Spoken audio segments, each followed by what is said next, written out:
கடினமா ஏன் ஆண்டவருக்கா? Praise the Lord. ஆண்டவரை மிகுந்த ஆற்றலாலும் ஓங்கிய புயத்தாலும் விண்ணையும் மண்ணையும் படைத்தவர் நீரே. உமக்கு கடினமானது எதுவுமே இல்லை. எரேமியா 32:17. என்ன ஆறுதலான வார்த்தைகள்! இந்த காரியம் நடப்பதற்கு 1% கூட வாய்ப்பே இல்லை, எல்லாம் முடிந்து விட்டது என்று அங்கலாய்ப்போடு இதை கேட்டுக்கொண்டிருக்கும் எனக்கு அன்பானவர்களே, உங்களையும் என்னையும் பார்த்து நம் இனிய ஆண்டவர் சொல்லக்கூடிய வார்த்தை, எனக்கு கடினமானது என்று எதுவுமே இல்லை மகளே, மகனே, எதுவுமே இல்லை, எதுவும் இல்லை. ஆம், நீங்கள் இப்பொழுது எதிர்கொண்டிருக்கும் எந்த பிரச்சனையானாலும், எந்த தடையானாலும், எந்த கொந்தளிக்கும் கடலானாலும், சுழன்று அடிக்கும் புயலானாலும் ஆண்டவருக்கு முன் ஒன்றுமே இல்லை. அந்த தடையை நிச்சயம் தாண்டி வர உங்களால் முடியும். அது ஏதோ அடுத்த மாதமோ அல்லது அடுத்த வருடமோ இல்லை. இப்பொழுதே இதை கேட்டுக்கொண்டிருக்கும் இந்த வேளையிலேயே என்னால் இந்த பலவீனத்திலிருந்து வெளியில் வர முடியவில்லையே என்று சொல்லத்தக்க ஆவிக்குரிய தடையோ அல்லது உலக பிரகாரமான தடையோ எதுவாக இருந்தாலும் ஆண்டவருக்கு அது கடினமான காரியம் இல்லை என்று நினைக்கும் இந்த நேரத்திலே அந்த தடை சுக்கு நூறாக உடைந்து போகும். ஆமேன். அன்பானவர்களே, ஆவிக்குரியவர்களாகிய நமக்கு தெளிவாக தெரிய வேண்டிய காரியம் என்னவென்றால், எந்த காரியமும் 2 முறை நடக்க வேண்டும். அதாவது முதலில் அது ஆவி மண்டலத்திலும் இரண்டாவதாக உலகத்திலும் நடைபெறும். ஆம், நம்பிக்கையான வார்த்தைகள் பரலோகத்திலும், அவிசுவாசமான வார்த்தைகள் பொல்லாத ஆவிகள் சுற்றி திரியும் வான் மண்டலத்திலும் முதலில் நடைபெறும்.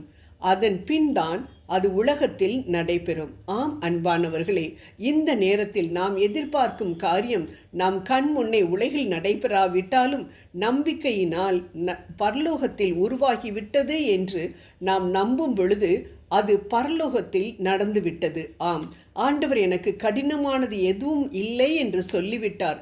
அதனால் எது நடக்காது என்று நினைத்து கொண்டிருக்கிறேனோ அது நிச்சயம் நடக்கும் என்று ஆவியில் நாம் நம்பிக்கையோடு நினைத்தால் அது ஒரு முறை பரலோகத்தில் நடந்துவிட்டது என்று அர்த்தம். அடுத்ததாக உலகத்தில் தானே அது நடக்க வேண்டும். அது நிச்சயம் நடக்கும். ஆமேன். ஆம் அன்பானவர்களே, இந்நாள் வரைக்கும் நீங்கள் ஏமாற்றத்தின் மத்தியில் வாழ்ந்து கொண்டிருக்கலாம். ஆனால் ஆண்டவரும் கூறும் வார்த்தைகளை, எனக்கு கடினமான காரியம் எதுவும் இல்லை என்பதை தயவு செய்து உள்வாங்கி என்னை வருத்தி கொண்டிருக்கும் வியாதியை போக்குவது, இறந்தவர்களுக்கு உயிரை கொடுத்த ஆண்டவருக்கு கடினமான காரியம் இல்லை. என்னை கிழித்து கொண்டிருக்கும் கடன் பிரச்சனையை போக்குவது ஐஸ்வர்யவான் ஆன ஆண்டவருக்கு கடினமான காரியம் இல்லை என்று எந்தெந்த பிரச்சனைகள் உங்களை வாட்டி கொண்டிருக்கின்றதோ அந்தந்த பிரச்சனைக்குரிய இறை வார்த்தைகளை கூறி, ஆண்டவரே இது உமக்கு கடினமான காரியம் இல்லை என்ற நம்பிக்கையோடு சொல்லுங்கள். நாம் சொல்லும் இந்த வார்த்தை நமக்கு நிச்சயம் வெற்றியை கொணரும். உடைந்து போன உறவுகளா, இழந்துவிட்ட சொத்துக்களா, தோல்விகளா, எதுவாக இருந்தாலும் ஆண்டவரால் அதை சரி செய்ய முடியும். ஏனென்றால் அவருக்கு கடினமானது என்று எதுவுமே இல்லை. உங்களுக்கு நிச்சயம் உதவி செய்வேன் என்று சொன்னவர்கள் இப்பொழுது பின்வாங்கி போயிருக்கலாம். சூழ்நிலையை மாற்ற உங்களால் ஆன முயற்சிகள் எவ்வளவோ எடுத்திருக்கலாம். நீங்கள் வியாதியை போக்க எத்தனையோ மருத்துவர்கள், எத்தனையோ மாத்திரைகள், போதும் அவ்வளவுதான், முடிஞ்சிருச்சு என்ற நிலைமைக்கு நீங்கள் தள்ளப்பட்டிருக்கலாம். அன்பானவர்களே, ஆபிரகாமும் சாராளும் வயதான காலத்தில் இப்படிப்பட்ட நிலைமைக்கு தள்ளப்பட்ட பொழுது ஆண்டவர் அவர்களுக்கு கொடுத்த வாக்கை காப்பாற்றினாரே, அதே ஆண்டவர் இன்றும் உயிர் வாழ்ந்து கொண்டிருக்கின்றார். இறந்து போனது போல் கல்லறையில் வைக்கப்பட்டு மேலே மூடப்பட்டு விட்டது போல நீங்கள் எதிர்பார்க்கும் காரியம் இனி உயிர் பெற வாய்ப்பே இல்லை என்ற நிலைக்கு வந்திருக்கலாம். கவலைப்படாதீர்கள். லாசருவே வெளியே வா, யோவான் 11:43 என்று கூறி இறந்த லாசருவுக்கு உயிரை கொடுத்த இயேசு இப்பொழுது இறந்த நிலையில் இருக்கும் நன்மைகளை அதட்டி எடுத்து உங்களிடம் நிச்சயம் கொடுப்பார்.